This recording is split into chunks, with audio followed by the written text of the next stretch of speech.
ফুল মিয়া ফর্সা মানুষ, বউটা তাহার কালো, এই কারণে বউটা বেশি লাগে না তার ভালো। বউটা আবার কালো হইলেও বড় ঘরের বেটি, বাপের ঘরে খাইছে শুধু বড় মাছের পেটি। ভালো খেয়ে বড় হওয়া এই বেচারির মুখে, স্বামীর ঘরের ভর্তাবাজি পন্তা কি আর রুচে।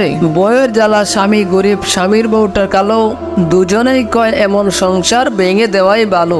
দুইজনে বুঝলা তাহার দুই মানিকের কথা, সোনার সংসার ভেঙে দিল এ দুই পিতা মাতা। নিজের ভুলে পথ হারা এই পথ ভোলা এই নারী, নিজেই নিজের ঘর ভাঙিয়া গেল বাপের বাড়ি। ভেবেছিল ভাইয়ের আতার আগের মতোই আছে, আগের মতোই বাসবে ভালো, টানবে বুকের কাছে। বাপের বাড়ি গিয়ে দেখে বাপনা তার ভুল, ভাই ভাবিদের কাছে এখন বিষ কাটা আর হুল। কথায় কথায় কথায় খোটা হুল কাটা দেয় গায়ে, পাড়া পড়শেও কাটা গায়ে লবণ দিয়ে যায়। ভাই ভাবিদের কাছ থেকে এ আঘাত পাওয়ার পর বুঝতে পারে স্বামীর ঘরে নারীর আসল ঘর। হেলায় হেলায় ঘর ভাঙিয়া ঘর হারা এই নারী, চোখের জলে বক্ষ ভাষায় বৈশা বাপের বাড়ি। ওইদিকে তার স্বামী আবার করছে আরেক বিয়ে, বিয়ে করে পড়ছে জ্বালায় বাচ্চা দুটো নিয়ে। এমনিতে তার বাচ্চা দুটোর মানেই তাদের কাছে, এখন আবার সৎমা তাদের লেগে থাকে পাশে। খানা খাদ্য খায় না তারা, সারাটা দিন জিমায়। এদের নিয়ে বাপটা পড়ছে ফাটা বাসের চিপায়। চিপায় পইরা বাপটা কান্দে, বাচ্চা বাপের দোষে,